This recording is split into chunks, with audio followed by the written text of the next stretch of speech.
En febreiro do 76, o mozo de Silleda, Teófilo del Valle, é asasinado en Elda, en Alacante, durante a folga do calzado. Foi a primeira vítima da transición. 50 anos despois, a súa familia segue reclamando xustiza. Hai uns días anunciaron que irán ao Constitucional despois de que a Audiencia de Alacante decidira arquivar a querela presentada contra os responsables daquel crime. Desde Uruguai aténdenos José Antonio del Valle, irmán de Teófilo. ¿Qué tal, José Antonio? Muy buenas, ¿cómo está? Hola, ¿qué tal? Muy bien. Aquí disfrutando de casi invierno. Sí. Dígame, ¿cómo encajaron la noticia del archivo de la querella? ¿Lo esperaban? Bueno, nos cayó como un jarro de agua fría, porque pensábamos que, por fin parece que hay alguien que quiere que haya memoria, verdad y justicia. Pero por lo visto las cosas no han sido así. De todas formas, no sé si ya han presentado el recurso en el Tribunal Constitucional, pero se va a recurrir. Se van a recurrir. Ustedes dicen que irán a donde haga falta, ¿no? Con tal de que se pueda reparar la memoria de su hermano. Claro, porque eso fue un asesinato de lesa humanidad y eso no prescribe. Y porque cuando nosotros nos enteramos no fue cómo murió exactamente, en el momento que lo mataron. Por el momento que lo mataron, la familia se enteraba de lo que decía la prensa, o sea, de forma oficial nada. Y de todo el expediente judicial que gracias que en aquellos momentos había jueces que cumplían con su deber, hubo un juez allí de primera instancia de Elda que se hizo cargo del caso y, obviando las presiones de un sitio y de otro, hizo un informe de cómo había pasado, incluso confiscó la pistola del policía, hizo fotos donde cayó asesinado Teófilo, con todas las... y luego una de las cosas que venía en el expediente judicial, que yo lo he leído después de 45 años, porque antes... Por las leyes esas que hay, que no se puede acceder a los archivos militares, no se podía, pero luego se ve que se desclasificaron. Hubo algún cambio de alguna ley y entonces se pudo acceder, la familia directa. Y ahí es cuando nos enteramos exactamente que le había disparado ese policía 6 tiros por la espalda. O sea, algo aparte, ni corriendo, se plantó allí en su sitio, según el informe del juez. Todas las vainas estaban allí en un, ¿sabes? Unas al lado de otra, las vainas, ¿sabes? Sí.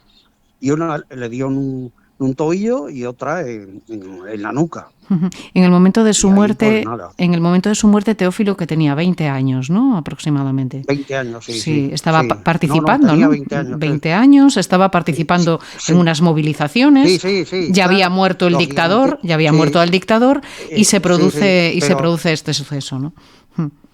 Claro, Franco había muerto en noviembre y eso se produce en febrero. Prácticamente todas las estructuras seguían las mismas, no había cambiado nada. Claro, usted me dice que no le dieron ningún tipo de explicación. No sé qué recuerdos tiene de aquel día, un poco cómo fue la secuencia de los hechos. ¿Cómo se enteró usted de lo que había pasado con su hermano? Nos entramos porque la policía municipal vino de donde, porque yo ya estaba casado, tenía 2 hijos. Sí. Y seguramente primero se lo comunicarían a mis padres. Claro. Entonces mis padres le dijeron que vinieran a mi casa y me informaran y tal, y entonces me fui a casa de mis padres en ese momento. Y ahí nos enteramos, que hubo... Lo que nos enteramos es que una manifestación, gente, disparos, un rebote de una bala y que se acabó con su vida. Ellos dijeron que era una bala perdida, ¿no? Que era una bala perdida. Sí, y de hecho ahí el informe, o sea, lo que conocíamos nosotros era lo que salía en la prensa, la nota del gobernador civil.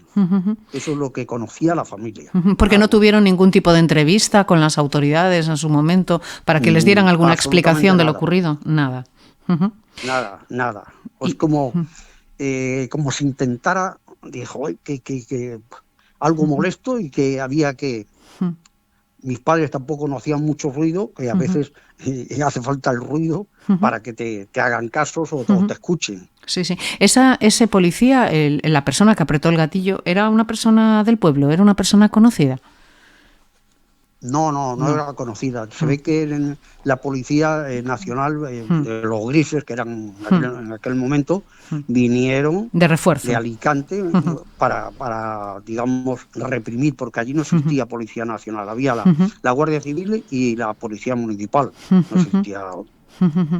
Y dígame, José Antonio, ¿cómo encaja uno algo así? ¿Cómo encajaron sus padres lo ocurrido? Bueno, mi padre, bueno, fatal, como lógicamente que se mate como un hijo, y mi madre era una persona muy alegre, siempre cantaba, siempre reía, siempre todo lo tomaba bien, y a partir de ese momento su carácter cambió, dejó de cantar. Eso sí que fue una cosa tremenda. Otras cosas con el tiempo no es que se olviden, pero se mitiga, ¿no?, un poco el dolor. Entiendo. Pero lo de cantar es algo, y aparte cantaba bien, tenía buen oído, yo no lo heredé, lo heredaron dos hermanas mías, y eso es o sea, el dolor, la impotencia. Y cuando yo hablaba con mi padre, una de las cosas que yo sentía es que decía, es que eso no se puede hacer nada, vale más.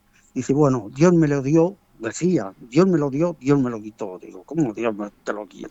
Es decir, sus padres no pelearon por intentar averiguar lo ocurrido, no se atrevían a lo mejor. Sí, de hecho, él intentó poner un abogado porque nos enteramos de que había un... Y entonces mi padre puso un abogado para como acusación de la familia, pero lo desecharon. Al ser en aquellos tiempos, como las estructuras seguían igual, no aceptaron que la familia pusiera una acusación particular. Y dígame, ¿cómo? Lo sé porque fue algo cierto, porque de hecho está en el informe de los archivos militares, que lo leí. A los que han podido tener 450 páginas, leí todas. Y dígame, y ahí me enteré, pues... Sí. Sí. Dígame, ¿y cómo era Teófilo? Bueno, Teófilo era un muchacho de su tiempo, le gustaba mucho la música, se juntaba con los amigos. Una de las músicas que él más que le gustaba era los grupos de música sinfónica como Pink Floyd, que yo no los conocía, pero él me lo dio a conocer. Y luego... Claro, yo no vivía en su entorno porque yo tenía 8 años más que él. Sí. Ya estaba casado y tenía 2 hijos. Yo lo conocía más porque venía muchas veces a casa y estaba con mis hijos, que eran pequeñitos, y jugaba con ellos, y hablaba. No sé si era un chico comprometido, si participaba habitualmente en este tipo de protestas o estaba afiliado a algún partido, a algún sindicato. No, que yo sepa, no. Él tenía inquietudes, como todos los jóvenes, pero que estuviera afiliado a algún sindicato, algún partido, eso no. Los partidos estaban prohibidos, los sindicatos en aquel momento estaban también, porque seguía el sindicato vertical, y existían los sindicatos, comisiones y UGT, pero eran no clandestinos, pero semi-clandestinos. Sí. Es terrible, pero es que lo cierto es que hoy en día, ¿no?, sigue habiendo personas que no entienden, ¿no?, la lucha de familias como la suya, que quieren buscar justicia ante unos hechos que acontecieron hace tantísimo tiempo, ¿no? ¿Qué le diría a todas esas personas? ¿Por qué es necesario seguir luchando para ajusticiar los crímenes del franquismo? Porque una cosa es el perdón, que uno puede perdonar. Ahora, otra cosa es la justicia, o sea, que haya memoria, que no se olvide, verdad y justicia. Y nunca se hizo justicia con mi hermano. Y otros que también en la transición murieron más gente.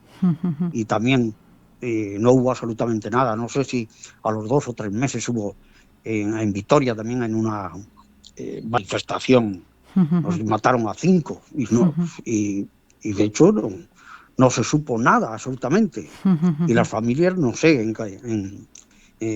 cómo están, posiblemente también la memoria de ahí, y que se haga justicia con las familias. Eso es lo que pretenden ahora. O sea, que se haga, claro.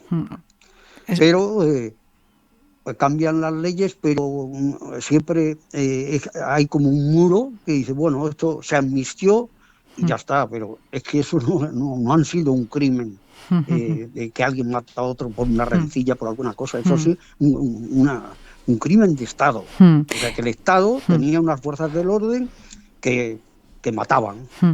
¿Se entiende la resistencia de las fuerzas políticas a no cambiar aún esa ley de amnistía? Bueno, yo no lo entiendo, pero mucha gente dice, no, mejor dejarlo, porque digo, pero bueno, ¿por qué hay que dejarlo? Yo pienso que es importante de que se haga justicia, porque viendo justicia, viendo memoria, posiblemente no se vuelvan a repetir hechos parecidos. Pero cuando las cosas se olvidan y como si no hubiera existido, es como borras la historia. La historia no se puede borrar.